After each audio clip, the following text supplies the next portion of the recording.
जी जी आके वैसे तो जुड़े हुए थे माम के साथ रात से तो है, लेकिन उससे पहले मैं मेरी लोगों से मुलाकातें वगैरह मतलब ये थी कि आ रहे थे बहुत मोहब्बत से लोग आ रहे थे। आवाम को क्या मैसेज देना है? आवाम को ये मैसेज देना है कि अभी सोशल मीडिया की ताकत से आपको अपनी हक और जमहूरियत के लिए आवाज खुदा जमहूरियत छोड़ दें। वो मुझे भी कहीं नजर नहीं आई, मैं आपको कहाँ से दिखाऊं।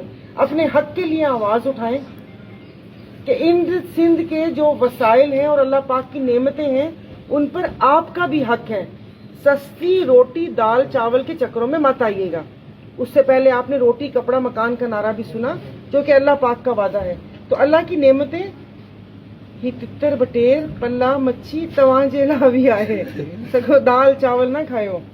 और आपके नसीब में सिंध की कौम को भिखारी मत बनाए कि एक कार्ड उनको पकड़ा दिया और यहाँ पर लाइनों में लगी हुई कि कोई काम नहीं करना और ये पैसे आपको दे के उन पैसों पे कि असा के वोट दीजिए था ही पैसा बंद थी वेंदा।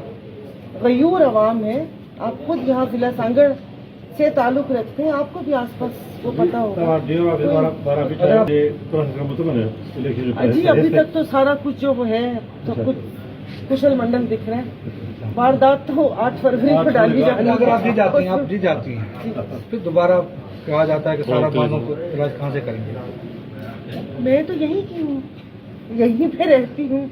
ये गांव है, तशरीफ लाए वहाँ पर मेरा पूरा वो क्या कहते हैं थैया बना हुआ है, वहीं पर बैठी हुई होती हूँ। और अल्हम्दुलिल्लाह गांव में भी जो किया है ये नहीं कि इन 5 सालों में। और फसान फैमिली को आप अगर जानते हैं तो फिर आप इतना बड़ा सवाल नहीं पूछते। फ्यूचर में भी आपसे रब्ता रहेगा इंशाल्लाह ताला। इनको यही तो बता रही हूँ। अब मैं बार बार कल भी बोला था भाई नाराज ना हो जाए कि ना नजर आए तो दरवाजे से पकड़कर लेकर आओ कि कैसे 5 साल बाद वापस आओगे। और ये नहीं कि सिर्फ मैं, सबके लिए आप सब लोगों को अल्लाह पाक को कहते हैं ना जिस चीज का वो दे कि आवाज उठाना सीखें। 5 साल तो अभी आपने कहा कि 5 साल आप इस पर इंक्वायरी की आपने? ये सांगड़ जो था किला था क्यों कमजोर हुआ? कभी इसके लिए इन्वेस्टिगेशन के लिए आपने कहा है? जो दीवारें भी होती हैं थोड़ी सी भर्ती करनी पड़ती है, फिर उसकी मजबूती उसके लिए तो फिर कहीं तो कोई रिकॉर्ड हुई है।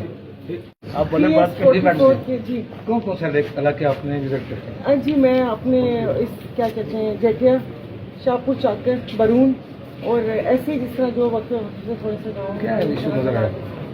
इशू क्या नजर आए? आप ये पूछें कि इशू क्या नहीं है। मतलब आप सिंध वासी हो के इस सांगड़ जिले में बैठ कर आप मुझे चले क्या सांगड़ सिंध में नहीं है क्या? पता नहीं, अभी मोहम्मद से पूछेंगे बाद में। तो यहाँ पर बैठकर अगर आपको मसाइल का नहीं पता कि यहाँ पर सिंजोरो गैस फील्ड है और लोग लकड़ियाँ जलाने पे वो क्या कहते हैं मजबूर है कि रोज लकड़ियाँ वो जलाते हैं। यहाँ पर पानी के ये दरिया झरने नहरें हैं और यहाँ पर यहाँ शहजादपुर और सांगड़ के लोग मिनरल वाटर बॉटल्स लेकर पीते हैं। बिजली डॉक्टर की दवा की तरह आती है, 2 घंटे सुबह 2 घंटे दोपहर 2 घंटे रात। ये सर्दी में भी लोड शेडिंग है। तो आप किस चीज को आपको पता होना चाहिए कि 50 साल तक किन की हुकूमत रही है सिंध में? 50 साल तक मुझे तो आखिरी हुकूमत रही है, ज़ाहिर उससे पहले थी, उससे पहले 2022 में हम लोग भी थे, सारा कुछ था वो। लेकिन जो 15 साल एक मुस्तकिल, देखिए किसी हुकूमत का इत्तेहादी होना और बजाते खुद हुकूमत होना बहुत बड़ा फर्क है। अगर आप किसी के इत्तेहादी होंगे तो आपकी इतनी ज्यादा का नाम तो सुना होगा ना आपने? जी जी। वो क्या थे पाकिस्तान के? पाकिस्तान की वज़ीर आज़म थी। किस पार्टी से थे? हमारी पार्टी से। फिर क्या उसके बाद क्या चाहिए था आपको? उसके बाद क्या चाहिए था? उन्होंने इतने अच्छे जो काम सारे वो वहाँ पर जाकर किए तो जाहिर है उन्हीं का मतलब की आपने भी बात की है ना कि अगर आप एक घर है तो उसकी देखभाल साथ साथ आपकी जारी रहती है ना। इश्यूज तो हल वो होते हैं, उसके बाद वसाइल आपको और बढ़ाने होते हैं। जिस तरीके से आबादी बढ़ती है उस तरीके से वसाइल को तवज्जो देनी पड़ती है कि ज़ाहिर है जो गैस के जखीरे थे उस जमाने में तो बहुत ज्यादा थे। उस जमाने तो यहाँ बैठे लोग चूल्हा ही नहीं बंद करते थे कि माचिस कितनी ज़ाया होगी। ये सारे बोल रहे हैं। देखिए एक पावरफुल जो शेयरिंग होती है ना, जैसे अगर आपने पिछले 15 साल सिंध गवर्नमेंट में देखा कि कौन सी उनकी वजीर आला उनका गुजारतें नीचे आप यहाँ पर देख ले पूरा सिंध उनके हाथ में था। हल्के की आवाम आपको वोट क्यों दे? हल्के की आवाम आपको वोट क्यों दे? हल्के की आवाम या आप हल्के की आवाम से पूछें। मैंने कोई ख्वाब नहीं दिखाए, ना मैंने कोई चूरन बेचा है। کہ ہم آ کے تقدیر بدل دیں گے کہ 15 سال یہاں بیٹھ کے بھی جو تقدیر نہیں بدل سکے. عوام کو میرا بیسیکلی بات یہ ہے کہ آپ اپنے حق کے لیے کھڑے ہوں، اپنے حق کے لیے کھڑے ہوں. یہ نہیں